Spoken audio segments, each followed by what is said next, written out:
I just stole this RC rally car because, to be honest, it was just too good to miss out on. And today we're going to be doing a full custom build on it, fitting our own electrics, getting a custom paint job off the guy I stole it off, and then of course taking it out for its first run and seeing if it was really worth stealing. Stay tuned, it's going to be a good one. So our story starts down at the track, where Martin has bought himself a new rally car. A rally car I've recently heard a lot of good things about, so in other words, I ran away with it.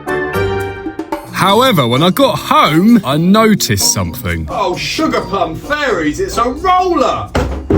Calm down. Actually, maybe it's a good thing. At least if it's a roller, I can make it stupidly fast. Well, I've got it now, I'm going to have to do something with it. So with that, I defaced my wall and then started building.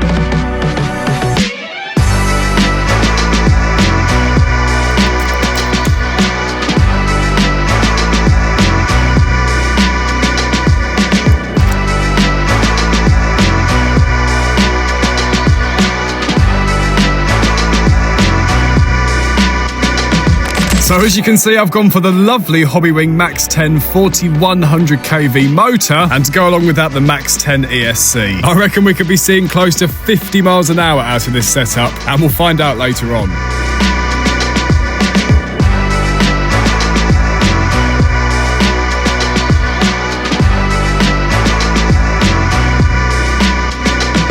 So with that stuff fitted, I turned my attention to a couple of modifications that the car was going to need. Out of the box, it comes with a really small battery tray, but thankfully, Rlaarlo actually give you the bits in the box to make a bigger one. So I'm going to go ahead and fit that straight away, because even though I don't want to run massive batteries because I feel like that will ruin the handling a little bit, I still want the option to fit maybe slightly bigger batteries than the standard battery tray, just for longer run time, to be honest. I don't know what's going on with these straps. They're massive. Look, I must have done something wrong. I don't really know. Now, annoyingly, these cars come with a mini servo mount. I don't really know why, but thankfully Rlaarlo do make an aftermarket one. It does mean spending a little bit more money. They're only about £10 if I remember correctly, but would be nice to see a full-size servo mount, really. Oh, that's a bit of a mistake. Nuts in the way. I'm gonna see if we can get away with pushing it the other way, but I'm worried it's gonna start sticking into the battery tray, and if a hole goes in the battery, that might not end very well. Like that. Oh, I guess we'll find out, won't we? Anyway, we're gonna get this fitted, and then our last job is to go and see Martin and confess to the fact that we have stolen his car, and then also ask him to paint us a body shell.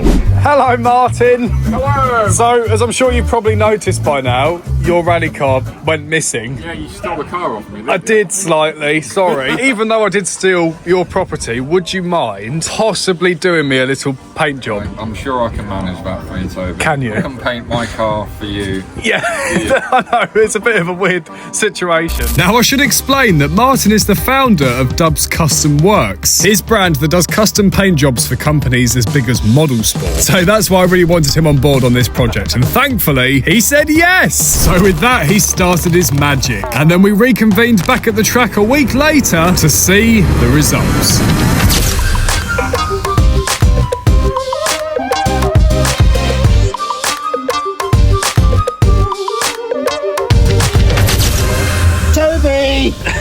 Tobysrcs. It is! Do you like it? Very nice, mate. Do you know the best thing about this? You've not paid me for this yet, have you, Toby? I haven't. No! Oh man, I am blown away with Martin's work on this one. It looks amazing. Let me know what you think in the comments, but now it's time to take it out for its first run, and to be honest, I was a bit scared to get it dirty. But more than that, I'm actually excited to take it out and see how it's actually going to drive.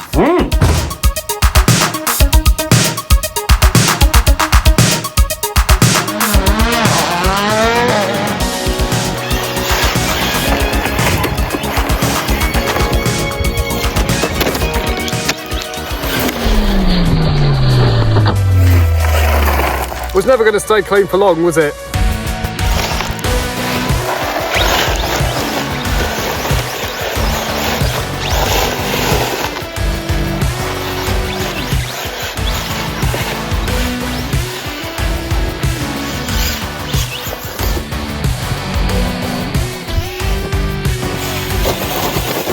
That is amazing! Man, this car on this terrain is something else. It is brilliant. It handles so well. It can jump. That didn't sound very good. Just as I was praising it. Oh, it's locking up.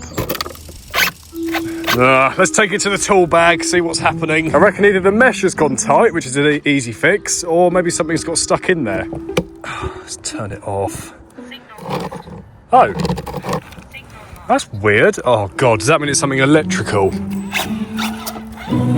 That almost worries me more, because if it's something mechanical, it's quite cheap and easy to fix generally. If it's electrical, then it could be the other way. Anyway, we'll keep going and see what happens.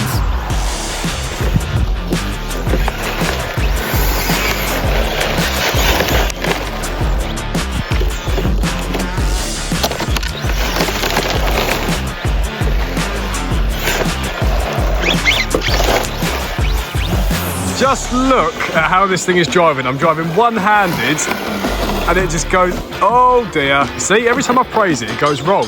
But look, it just goes everywhere you want it to, so easily. It is brilliant.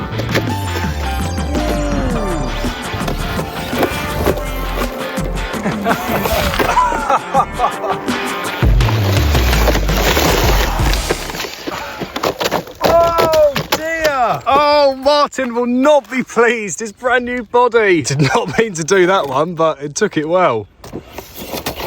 Oh, good job that was that foot. Jesus. For those who don't know, I might have slightly broken this one recently. And actually, for those that have been asking me about it, I've had loads of lovely comments about it, so I appreciate that so much. Thank you. It's fine. I'm on the mend. I'm out today in this stupendous weather, so things can't be that bad. I mean, this thing's cheered me right up. The way it drives is better than any rally car I've tested of yet. But if I'm honest, there is one or two things that I don't like about it. And I'm going to talk a bit more about them in a minute. But first, let's run the battery down. Let's get a little bit more fun out of it. And then we'll talk about the bad stuff.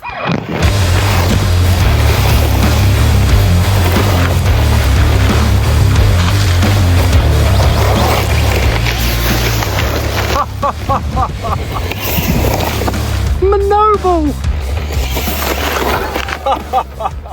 The car's locked up again. Obviously, at first we thought it was the motor. I think it's actually all this fine sort of grit and sand around here mixed with the water. It's completely locked up the centre diff, so I think we're gonna have to get it home, get it cleaned up and figure out where it's actually getting in and maybe try and block it off somewhere. Well, I got it home, got it cleaned up and started investigating, and it turned out that I was right. All that grit and sand had got in between the bearing housings and the bearings of the centre diff and just completely locked it up. I got it all cleaned up and it was as good as new. Right, speed run! I've just found this perfect little speed run road. It's only about a 10-minute walk from my house. I can't believe I never knew it was here. The perfect place to test out the XTS. I'm going to guess about 40 miles an hour we're going to get out of it. Going to be using this lovely Tobysrcs to test the speed. Just chuck that there. Start this up. Speeding!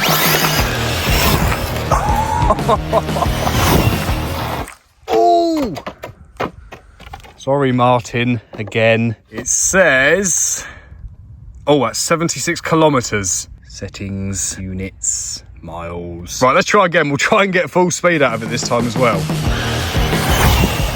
That's it. Full speed. We did it. I'll tell you what, it does not need to be this fast, though. That's ridiculous. I need to double check what the stock one's supposed to do, because I do a ready-to-run version that comes with its own electrics. I can't imagine it's that fast. It handles it, though. What does it say? 47 miles an hour, nearly 50 miles an hour. That is quick for a 110, to be fair, on 3S. Nice. Come down this road, almost full speed, onto the grass. This is a 1/10 scale car, and it's handling, and oh dear, every time I praise this thing, it goes wrong. Oh, for God's sake. Honestly, I've done that 5 times off a camera. Basically, I'm saying I bloody love it. And there's a link in the description if you want one for yourself. I highly recommend it. But what about those couple of things I said about that I didn't like? Now, to be honest, it's only a little nitpick. The first thing, to be honest, it's probably barely worth mentioning, but I would have really liked to see some bigger screw heads on the car. Most of them are all 1.5s, and that's quite a small size to have on a 1/10 scale car. Really, it should be coming with the 2mm ones. It just makes it less likely that the screws will strip out. But to be honest, I had so much fun with this thing, it's hardly a deal breaker, so I can't really complain. Now, the other thing is, it's not really a disappointment, more confusion. For some reason, I just cannot get the lights to work properly. It's got no response on the radio at all. It's linked up to channel 3, which is that one there, and it doesn't make any difference if you hit these at all. It just flashes and completely does its own thing, which is a shame, to be honest, because that's one of the biggest selling points of this car is its massive light display. It's even got one in the exhaust there. Don't know, bit of a weird one. I'm obviously missing something, so if you know, then let me know down below. But gotta say, apart from those couple of minor things, this car was a bloody good steal.